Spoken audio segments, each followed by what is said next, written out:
Hello बच्चों, कैसे हैं आप सभी। मुझे उम्मीद है कि मेरे सारे बच्चे बहुत ही अच्छे होंगे। बेटा, लास्ट वीडियो में हमने सीखी थी रेफ की मात्रा। और रेफ की मात्रा किस तरह लगाई जाती है? अक्षर के ऊपर, और जिसको हम बोलते हैं आधा रा। ठीक है, तो ये हमारी रेफ की मात्रा होती है। तो बेटा, हमारा जो प्रश्न है वो है कि वर्णों को उलटकर सही शब्द बनाइए। और जो प्रश्न है आपका वो 115 पेज नंबर पर दिया गया है, तो आपको उसे कंप्लीट करना है।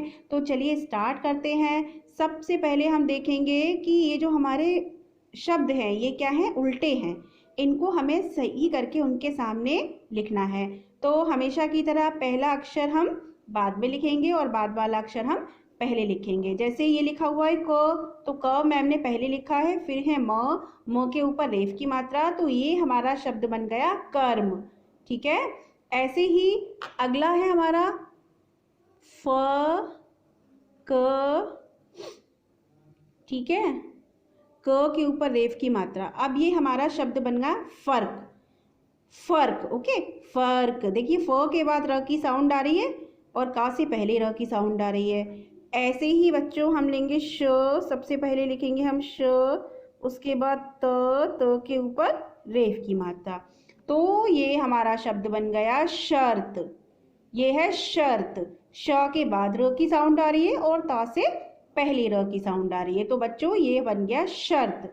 ठीक है, अब उसके बाद हम लिखेंगे स, प के ऊपर रेफ की मात्रा। तो ये हो गया हमारा सर्प। स के बाद र की साउंड है ना, सर्प। ठीक है, क्या हो गया ये शब्द? सर्प। ऐसे ही बेटा फिर से हम लिखेंगे सू। देखिए, ये हम पहले लिखेंगे सू, फिर लिखेंगे य के ऊपर रेफ की मात्रा। तो ये शब्द हमारा बन गया सूर्य। क्या बन गया? सूर्य। पढ़ेंगे सारे बच्चे सूर्य, क्योंकि सा पर ऊ की मात्रा लगी हुई है और य पर रेफ की मात्रा। तो ये शब्द हमारा बनेगा सूर्य। उसके बाद बच्चों हम लिखेंगे ध, म के ऊपर रेफ की मात्रा। तो धर्म। ध के बाद र की साउंड है, धर्म। ठीक है, समझ में आ रहा है? नहीं समझ में आएगा तो मैम आपको बाद में बता देंगी, क्लास में बता देंगी। ठीक है, अब हम लेंगे ग, म पर रेफ की मात्रा। देखिए, ये क्या है बच्चों? गर्म। क्या है? गर्म। बोलेंगे गर्म। ऐसे ही श, म के ऊपर रेफ की मात्रा। तो ये शब्द हमारा बन गया शर्म। क्या शब्द बना बच्चों? ये शर्म। अब अगला ले लेते हैं प, स के ऊपर रेफ की मात्रा। तो ये हमारा शब्द बन गया पर्स। कौन सा शब्द बना बच्चों? ये पर्स। ठीक है, अगला हमने लिया त, क के ऊपर रेफ की मात्रा। तो ये हो गया तर्क।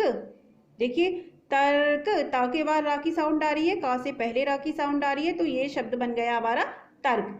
अब फिर से हम इन शब्दों को पढ़ेंगे। कर्म, फर्क, शर्त, सर्प, सूर्य, धर्म, गर्म, शर्म, पर्स, तर्क। ठीक है, तो ये सारे बच्चे लिखने के बाद इन सबको पढ़ेंगे। ठीक है, और आप लोग इन शब्दों को याद भी करेंगे। ठीक है, अब अगला जो हमारा प्रश्न है वो है चित्र देखकर शब्द पूरे करिए। अब आप ये चित्र देख रहे हैं, वैसे तो ये बादल है, लेकिन बादल से ये क्या हो रहा है बताइए? ये बूंदे हैं, तो ये हमारा क्या हो रहा है? वर्षा। तो हम चित्र देखकर शब्द लिखेंगे वर्षा। ठीक है, वर्षा। समझ में आ रहा है क्या है बच्चों? ये वर्षा। अब आप ये चित्र देखेंगे तो ये क्या है हमारा?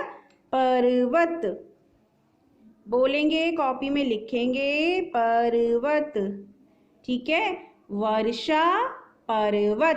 अब अगला देखेंगे, क्या है ये? दर्पण। ये किसका चित्र बना हुआ है? शीशा है, इसको हम दर्पण भी बोलते हैं, आईना भी बोलते हैं। दर्पण। प के ऊपर रेफ की मात्रा ड़, दर्पण। अब इनको देखेंगे, आप इस तस्वीर को देखेंगे तो ये क्या है, नर्स। क्या है बच्चों ये, नर्स। न स के ऊपर रेफ की मात्रा, तो ये क्या है बच्चों, नर्स। उसके बाद बेटा ये देखिए, ये किसकी पिक्चर बनी हुई है, सूर्य। मुंह से बोलेंगे सूर्य। अब आप ये देख रहे हैं ना, ये क्या है बच्चों, बर्तन। क्या है ये, बर्तन। तो हम उसके सामने लिखेंगे बर्तन, त के ऊपर रेफ की मात्रा और ना, तो ये हो जाएगा बर्तन। सूर्य, बर्तन, क्योंकि ये सूर्य का चित्र बना हुआ है तो सूर्य लिखेंगे उसके सामने, बर्तन का चित्र बना हुआ है तो बर्तन लिखेंगे उसके सामने, ठीक है। और ये दर्पण है तो दर्पण लिखेंगे, नर्स का चित्र बना हुआ है तो नर्स लिखेंगे, वर्षा का चित्र बना हुआ है तो वर्षा लिखेंगे, पर्वत का चित्र बना हुआ है तो पर्वत लिखेंगे, ठीक है बेटा। तो आपको क्या करना है कि रेफ की मात्रा के कम से कम 4 या 5 शब्द आपको याद भी करने हैं, कॉपी में लिख कर देखना है, ठीक है। मैम कभी भी आपका उसका टेस्ट ले लेंगी बेटा। और अगर कोई भी प्रॉब्लम हो तो आप मुझे कॉल करके मुझसे पूछ लीजिएगा कि मैम ये समझ में नहीं आ रहा है, प्लीज़ हमें बता दीजिए, तो मैं आपको ज़रूर बताऊंगी बेटा, ठीक है। मुझे उम्मीद है कि आप लोगों को रेफ की मात्रा अच्छे से समझ में आ गई होगी कि रेफ की मात्रा बेटा हमेशा पहले अक्षर के बाद लगाई जाती है। पहले अक्षर पर रेफ की मात्रा कभी नहीं लगाते हैं, ये या तो द्वितीय अक्षर पर लगती है या तृतीय अक्षर पर लिखती है, ठीक है। और ये प्रथम अक्षर पर कभी नहीं बोलते हैं, ठीक है। इतना आप ध्यान रखिएगा। और आपको 5 या 6 शब्द जो है रेफ की मात्रा के याद करके कॉपी में लिखने हैं बेटा। और अगर कोई प्रॉब्लम हो तो आप मुझसे ऑनलाइन क्लास में पूछ लीजिएगा बेटा। अब मैं आपसे नेक्स्ट वीडियो में मिलूंगी। टिल देन टेक केयर बेटा।